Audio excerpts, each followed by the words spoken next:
তো hello viewers, আজ আমরা আসছি বেলাকান্দি বাণিজ্য মেলা। তো টিকটকে ঢুকলেই দেখি যে শুধু বাণিজ্য মেলার ভিডিও। তো এই জন্য দেখতে আসলাম যে বাণিজ্য মেলা আসলে কেমন হচ্ছে, কত বড় করে এরিয়া নিয়ে বাণিজ্য মেলা হচ্ছে। তো আমরা পথেই আসছি, মানে আমাদের সাথে থাকবেন, দেখাবো সবকিছুই। তা পথে যাইতে যাইতেই তারপর আমরা সামনে দেখি একটা হাতি, ঠিক আছে? এটা মেবি সার্কাসের হাতি। তবে আমিরা সার্কাসে যাওয়ার আগে এখানে সামনের বার পড়ছে, সেজন্য ভিডিও করছি। তারপর সার্কাসে ওইখানে যাওয়ার পরে এখন দেখি যে হাতি ওইখানে। তারপর দেখলাম যে হাতি নিজের খাবার দাবারের জন্য খাচ্ছে, মানে নিজের পেট ভরতেছে আর কি।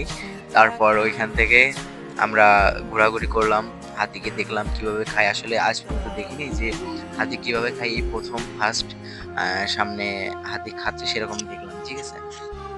তারপর ওইখান থেকে যে আমরা সন্ধ্যার দিকেও ছিলাম এখানে।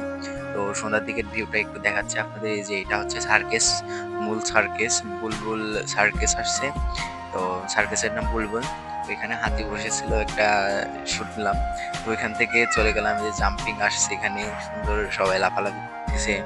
তো ওখান থেকে আমরা এই যে নৌকা আসছে, নৌকার উপরে মানে এখন কেউ নাই, তবে দিনের মধ্যে অনেক ছিল লোকজন। তারপরে যে এখানে নাগরদোলা আসছে, আমরা নাগরদোলাকে দেখলাম, মানুষ উঠছে, উঠে তারপর ওখানে এই যে রেল লাইন আছে, এটা হচ্ছে ড্রাগন রেল লাইন, বাচ্চাদের জন্য ব্যবহার করা হয়েছে, মানে নিয়ে আসা হয়েছে। তারপর ওখান থেকে ভূতের বাড়িতে গেলাম, এই যে এটার মধ্যে ভূতের বাড়ি বলে আর কি। ভূতের বাড়ি আসলে অনেক সুন্দর, মানে ভূতের বাড়ি অনেক একটা ভয়ানক জিনিস। তারপর ওইখান থেকে যে দেখলাম যে কসমেটিক্স এর লাইনে কি কি আছে, এই যে টেডি আছে, বাচ্চাদের জন্য খেলনা আছে। ওইখান থেকে সুন্দর সুন্দর পেন দেখাচ্ছে, এই জায়গা আছে এই যে পেন বাচ্চাদের জন্য, মানে যারা হচ্ছে পড়ালেখা করতে চায় না, লেখাপড়া করতে চায় না, তাদের জন্য বেস্ট একটা অপশন। সুন্দর সুন্দর পেন আছে, টেডি আছে, যে সুন্দর দেখতে পাচ্ছেন, আপনারা আসলেই দেখতে পারবেন যে আসলে সুন্দর একটা ভিউ আছে আর কি।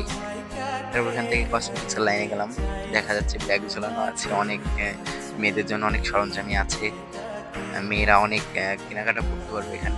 যদিও অত ভালো মেলা লাগে নাই, মানে নতুন আজ কয়েকদিন ধরে শুরু হয়েছে, তো অতটা ভালো মেলা লাগে নাই। কিছুদিন পর থেকে আরো বেশি মেলা হবে, দোকানপাট আসবে। তারপর ওখান থেকে এই যে ঝালমুড়ি, ফুচকা, মেয়েদের জন্য ছেলেদের জন্য সবাই খাবারের ব্যবস্থা আছে। তারপর পানের দোকানের থেকে আমরা শেষ করতে